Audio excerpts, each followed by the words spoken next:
What's up, guys? Today I'm gonna review The Matrix Trilogy. The Matrix is one of the cult classic films of all time. Growing up, anyone who knew anything about slow motion bullet time learned it from The Matrix. The first film, 1999, amazing. It's just one of the most game-changing films we've had in any. Just think about the film industry and think about film lovers, think about filmmakers. The first film was just a game changer for all of us. The Matrix was pretty fresh with people like we had Lawrence Fishburne.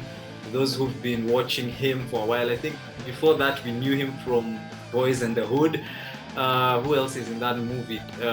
What's her name? Carrie-Anne Moss.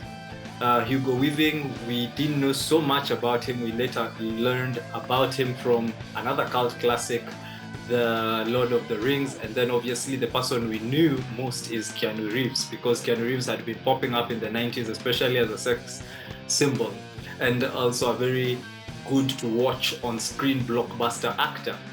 So this ensemble really pulled their weight and gave us their weight's worth in gold for what we watched as The Matrix 1999. I would give my rating I would give The Matrix 8.5 over 10. I would give it 8.5 over 10. My neighbor would disagree. My former neighbor would probably give it a 9 over 10 or a 9.5, but I give it 8.5. The next films, which we had to wait for another 5 years, I remember 2003, that's another epoch of filmmaking.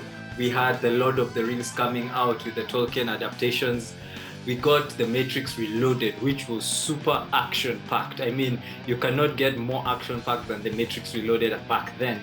And we watched it big screen, and obviously, being fans, we really enjoyed it. It was not as good as the first film in terms of the impact it had on audiences, because obviously as a sequel and understanding where the first film came from, there was too much novelty in the first film.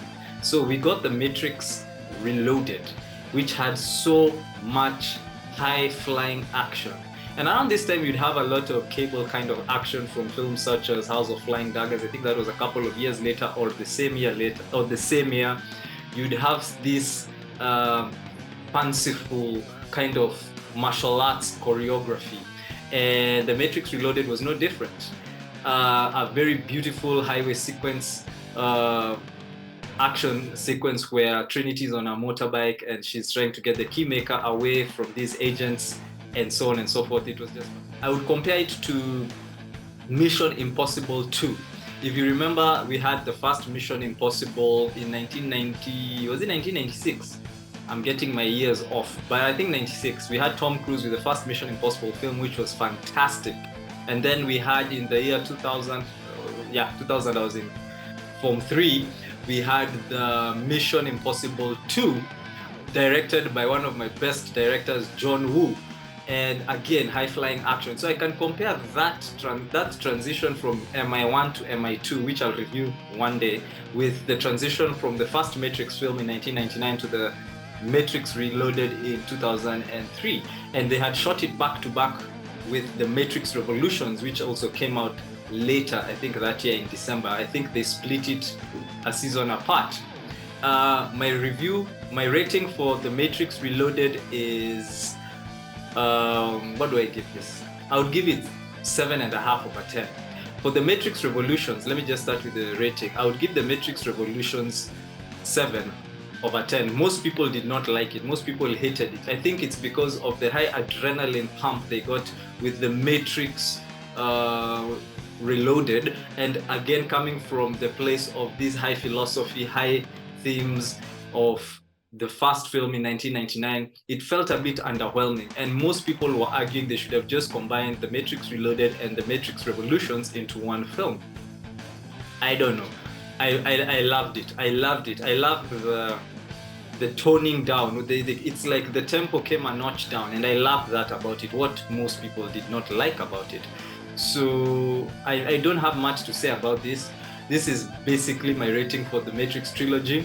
Again, cult classics. I am a filmmaker. I am a film lover first and foremost. So if you haven't watched this trilogy, do go and watch it. Maybe in the next session, I will review what I mentioned just now. I'll review the Mission Impossibles. Obviously, there's been so many of them. I'll review the first three, from the 96 one to the third one, and then from there you can just go and watch them. I think it gets worse from there. So until the next review,